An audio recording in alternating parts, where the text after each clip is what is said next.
রংপুর নগরীর ৯ নং ওয়ার্ডে অবস্থিত সাহেবগঞ্জ স্কুল অ্যান্ড কলেজটির অভিভাবকেরা জানেন এই কলেজের পূর্ণাঙ্গ কমিটি নেই ৭ বছর ধরে। অ্যাডহক কমিটি দিয়ে চলছে প্রতিষ্ঠানটি। প্রতিষ্ঠান প্রধান ও অভিভাবকদের বলে আসছেন নিরাপত্তার অভাবে পূর্ণাঙ্গ কমিটি গঠন করতে পারছেন না। এর মধ্যেই চালাকি করে ৬টি পদে নিয়োগও পার করেছেন ওই স্কুল অ্যান্ড কলেজের অধ্যক্ষ শাহজাহান আলী। আমাদের কাছেও স্বীকার করেন ৪ বছর ধরে রয়েছে অ্যাডহক কমিটি। কমিটি আছে না, অ্যাডহক কমিটি, এটা ৬ মাস পর পর এটা বোর্ড দেয়, ৬ মাস পর পর। পূর্ণাঙ্গ কমিটি আপাতত আমরা যেহেতু এখানে নিয়মটা হলো যে স্কুল অ্যান্ড কলেজ মিলে, যেমন স্কুল শাখার 2 জন অভিভাবক থাকবে, কলেজ শাখার 2 জন অভিভাবক থাকবে, তারপর কলেজ শাখার শিক্ষক প্রতিনিধি থাকবে, ঠিক আছে, স্কুল শাখার শিক্ষক প্রতিনিধি থাকবে, তারপর একজন সংরক্ষিত মহিলা শিক্ষক প্রতিনিধি থাকবে স্কুল কলেজ মিলে। তো সেখানে দেখা যাচ্ছে আমরা কলেজ শাখার এখন শিক্ষক পাইনি, তাইলে আমি ওইটা কীভাবে করবো? এটা মানে যেহেতু আমার কলেজ শাখার কোনো শিক্ষক নাই, এই জন্য আমি কমিটিটা করতে পারতেছি না আপাতত। যখন আমার প্রপারলি গভর্নমেন্ট টিচার দেবে প্রায় হবে 4 বছর। অ্যাডহক কমিটির বিষয়ে জানতে চাওয়া হয় সভাপতি আনসারুল ইসলাম বাবুর কাছে। তিনিও বলেন বর্তমানে অ্যাডহক কমিটি রয়েছে। নিয়োগের বিষয়ে জানতে চাইলে তারা দুজনেই বলেন অ্যাডহক কমিটি নিয়োগ দিতে পারেন। সভাপতি এবং আমি এখানে প্রাক্তন ছাত্র। আমি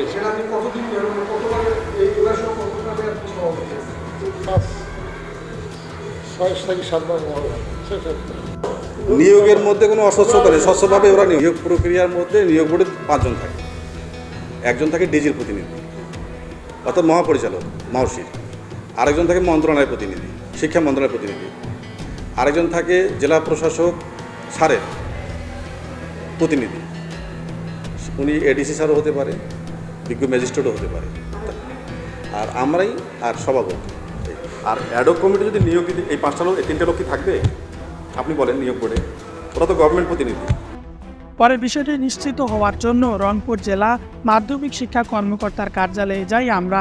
সেখান থেকে জানা যায় শিক্ষা বোর্ডে বর্তমান পূর্ণাঙ্গ কমিটির অনুমোদন দিয়েছে 2022 সালের 31 জুলাই। 2 বছর মেয়াদী এই কমিটির মেয়াদ রয়েছে চলতি মাসের 30 তারিখ পর্যন্ত। 2017 সাল থেকে কমিটির সভাপতি আনসারুল ইসলাম বাবু টানা সভাপতির দায়িত্ব পালন করছেন।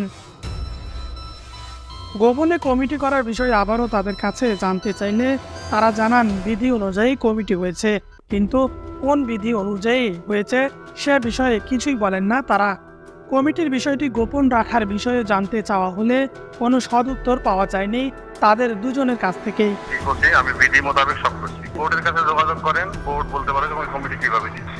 আমি তো বললাম আমি বিধি মোতাবেক করছি।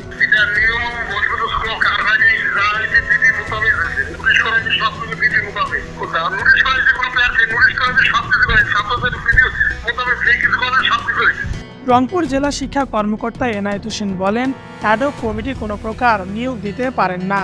নিয়োগ দিতে হলে পূর্ণাঙ্গ কমিটির প্রয়োজন। না, অ্যাডহক কমিটি নিয়োগ দিতে পারেন। অ্যাডহক কমিটি শুধু কর্মচারী নিয়োগ দেওয়া সুযোগ নেই, নিয়মিত কমিটি শুধু নিয়োগ প্রক্রিয়া যেতে পারে। না, এটা উনি কীভাবে বলছেন আমি জানি না। সরকারি ল্যাপটপ বাড়িতে নিয়ে ব্যবহার, সঠিকমতো ক্লাস না নেওয়া, উপবৃত্তিপ্রাপ্ত শিক্ষার্থীর কাছ থেকে মাসিক টিউশন ফি আদায়, পুরনো টিনশেড ঘর গোপনে নিলামে বিক্রি, কোচিং ফি না দেওয়ায় প্র্যাকটিক্যাল নাম্বার কম দেওয়া, দুপুর 2টার মধ্যে প্রতিষ্ঠান বন্ধ রাখা, অধ্যক্ষের ইচ্ছামতো প্রতিষ্ঠান যাওয়া আসা ও কোটি টাকার নিয়োগ বাণিজ্যের অভিযোগ রয়েছে। নূর মোহাম্মদ, উত্তরের সময়, রংপুর।